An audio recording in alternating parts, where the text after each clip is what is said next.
Hello everyone, how's it going? I am WoWcrendor, and welcome to World of Crendor, Episode 3, where you submit questions to me at worldofcrendor@gmail.com. I go through those questions, I pick out ones that I want to talk about, and then we discuss them in a orderly manner, of course. You can discuss them as well in the comments. You can also like this video and subscribe and favorite. Okay.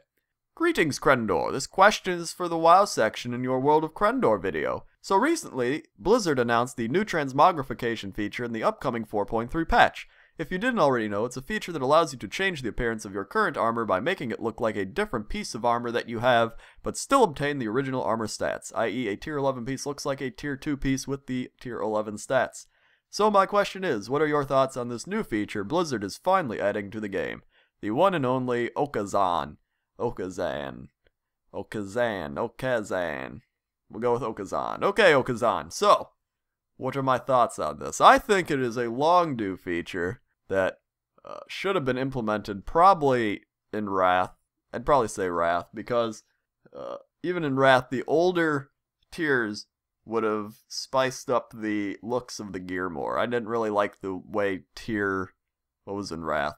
Tier 8 or whatever it was. I didn't really like the way that looked, and I would have enjoyed being able to change the way my gear appeared to others. So, I think it's awesome. Of course, they did limit things, like you can't have your sword be a fish or something, which they should have that. You should have a sword fish, bang! But, I don't know, I just think that it's long due for this feature because it actually gives them a reason to go back and do old content now, as well as making use of the old gear models that aren't used anymore. So there's really no reason not to do it. Like, what bad things are going to come from this? Somebody's going to be like, that guy's wearing tier 2. He's obviously a noob. I'm going to go kill him. Oh no, he's got good stats. Like, whatever. Maybe in PvP, I guess, be the only, because it might confuse people to what the guy actually is, but who cares? I mean, whatever. It's fun. Have people have fun in the game, since it's a game and games are meant for fun, okay? Okay. Hi, Crendor. I'm wondering what you think Blizzard can do to liven up the now empty WoW world. As it is, you can fly across an entire zone and not see a single person. It seems the entire player base is located within a single virtual mile radius. I think whatever. Personally, I think maybe adding a small town that acted as an open world PvP BG and gave the controlling faction a small boost to honor and justice points might help. Unfortunately, the dominant faction for the server will almost always control it, so this might not be the best idea. I'm guessing that the change to never have to venture outside the city was intentional and not a mistake that was made while trying to fix another issue. Now that I think of it, I don't think I've even visited my faction's other city since CAD's release. Please let me know your thoughts. Do you find that you like this new convenience, or do you wish that the world was still more active? I'm pretty sure my opinion is clear. Blackcraft. Well, this is something I was just thinking about the other day, because the first thing he talks about is something like what's in Nagrin, which is, Hala? Yeah, it's Hala. And I kind of like Hala. It's a pretty cool idea, but that is the problem, is that the major faction of that server is going to control it, so that's kind of bad. But they could do something to balance that, like limit the amount of people allowed in the zone at a certain time. But then again, there's going to be a lot of people that are left out. But maybe you'd scale it with the server. That would make sense. Like, you'd scale the amount of players based on the server's status, like if it's a full server or a low pop server. So that's a possibility, because that is a fun idea to spice up world PvP. What else is... Oh yes, people sitting in Orgrimmar all day. Well, people always used to sit in Orgrimmar, but they'd sit in Orgrimmar when they were bored and run around. Now, you sit in Orgrimmar all the time, because there's nothing else to do. Except, queue for stuff in Orgrimmar, or queue for PvP in instances in Orgrimmar, or get a raid and go like 20 feet and go into the instance. But the problem, which I know everybody's like, Darkmoon Fair, you did it! You made them do it! Like, that's good. I hope I made them do it. If not, I will live in ignorance that I did impact them in some way. But if I didn't, I don't really care. I just want the game to be fun. And I think that's one step in the right direction, because so many people, I keep reading people like, they should be updating raid content. They should be like, no, you don't. You don't get it. Like, we've already been doing that, and it's not working. Okay? So, the whole point is you need stuff to do outside of raiding and PvP and PvE. Even if it's like what they're doing in all these other games, where it's like these world event things, where it's like world bosses, where you can like go and there's people fighting a boss and you can join in with them and get experience. Like, that's something I think they need. Like, what if, example, what if there was a zone, say it's Tanaris, okay? And in Tanaris, there's this giant dude who's like breaking down buildings in like some little city or whatever they built. And it phases. So when the boss is there, this place phases, so it doesn't impact people leveling. And you go there, and you can join a group, and you all fight this world boss dude. And it's almost like it's instance, but it's not instance. And you kill it, and you get stuff. Like, there you go. You are now... You could even, like, only phase that area, so then the people that are leveling there are still getting the impact of, like, wow, this world is active. Look at all these people, like, going to fight here. And then, once they kill the boss, it would be like, oh, maybe I haven't been to Tanaris before because I just sat in Orgrimmar all day. Maybe I could go around. Like, they need stuff to do for higher levels in the old zones. Like, they revamped all these old zones for leveling, but you only go there for like 2 minutes because you level so fast, number one. And number two, you level fast. That's the whole point. So, they need something that makes you go out into the world. Or even, like, why don't... Everyone wants tar and mill PvP, too. So, like, why don't you make something that makes you want to go to tar and mill or crossroads in PvP? Like, make a battleground type thing where you go... How awesome would that be? You make a battleground that is based around defending the crossroads or tar and mill.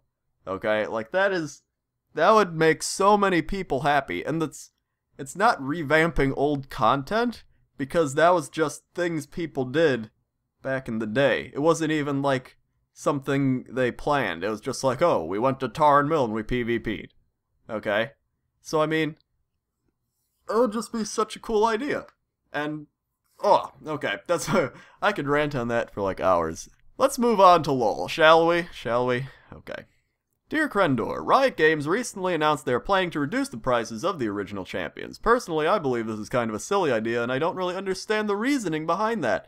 I mean, they've made it clear that they want a lot of attention going into their new champions, sales, high prices, cool mechanics, etc., and yet at the same time they reduce the prices on classic old champions. Now, I don't know if they've had a change of heart or they just want all champions to be treated equally, but to me this price reduction doesn't really make a lot of sense. What are your thoughts on this subject? Victor. Well, I kind of don't really understand why you'd be mad at it, because then old champions are cheaper and you can buy them. But maybe it's the fact that you would lower all these champions' prices so much that now everyone would have them? Like, I don't know. I don't really get what the problem is. I think that lowering the champion prices is a good thing, especially for older champions, because maybe people don't really want the older champions, and they always want newer champions. And by reducing the old price of, say, what if, like, I don't really know, like, the older champion prices, like, the problem, okay, here's the problem. The problem was that older champions, some of them were really easy to play, and they were really expensive. Like, for example, Ezreal is all skill shots and stuff, and he's an older champion, and he's, like, 6,300. So that makes sense, because he's kind of hard to play and whatever. But if you take someone like Mordekaiser, like, I think Mordekaiser was 6,300. If not, then oh well. But you can replace him with somebody else like, I don't know, Swain. I don't know, Swain's not that hard to play. And he's 6,300. So, I mean, dropping the price range should be something they do to, like, all champions. Like, it shouldn't be like, this is the one price a champion is, and that will be it for eternity. Like, it should fluctuate, because you would see someone that is easy to play and say, oh, maybe we made a mistake. This person doesn't get bought that much, so let's drop the price, because this is what he should be in reality. So that's my opinion on the dropping of champion prices. I've also seen them bundling up champions and stuff in like packages to make it cheaper, which, I don't know. It's just whatever they want to do. It's all marketing. It's all it is. And that's that question. Random question number 1. What equipment do you use to record and make your machinimas, such as your microphone and editing programs? Do you have any recommendations? Thanks for your time. Pronounced Brentator. Well, Brentator.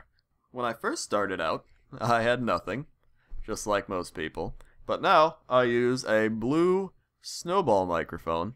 I had a blue snowflake microphone, which is like the mini version, and that worked pretty well. Like, it was almost as good quality as this one.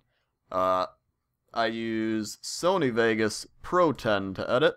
I use Audacity to record my audio. And I use, Audacity's free. Sony Vegas Pro 10 is not. You can get a trial version if you'd like. And I use Fraps. I should have remembered that since I answer it every day. Fraps. I use Fraps. Fraps is the best screen recording program. It makes large file sizes. If your computer cannot handle recording in Fraps, you probably should not be making videos, because that is quite the essential to video making. So just saying. You don't even have to record in like 60 FPS. You can record in 30 FPS. That's what you should be recording in, because, yeah. Just a little tip right there, just, you know what I'm saying. Moving on. Final question. Hey Crendor, may I ask you, what inspired you to start playing World of Warcraft? Random DPS Hunter. Well, I started playing World of Warcraft way back when. I was like 13 or 14 years old, and my one friend was like, hey, my brother got me World of Warcraft for my birthday, and you should play it. And so I went to the website, and I was like, oh my god, this game looks awesome! Because I like that type of game, obviously. And the only problem was I've never paid $15 a month for a game, and I did not know that's what you had to do. And he was like, yeah, you just gotta pay monthly. And I was like, whoa, hold on there. I'm 14 years old, and I don't have this thing called money. And so, my other friend ended up getting it, and I was just like, screw it, I'm getting it. And so I got it. I had to go to like 4 GameStops because it was like sold out everywhere. Like Blizzard apparently didn't like ship enough copies, because they were like, oh my god, people are buying this game like crazy. And I guess they didn't expect that. But it was sold out everywhere, and I finally found one, and there were like 2 left, and I was so happy. And I went home, and I made my hunter that was named... Actually, I made a dwarf hunter, and then I was like, no, I'm going to play Horde, because I want to play Horde more. And then I made a orc hunter named Kagon, and that would be Billy. He has been around for 7 years, so he's probably older than most of your characters. Probably a majority of your characters. Billy is quite the mature individual. Okay, that's like in WoW years, so Billy's like 7 times 7, that's like 49. Billy's like 49 years old. Okay. So, that's my WoW story. It was really the first, like, MMO I ever played.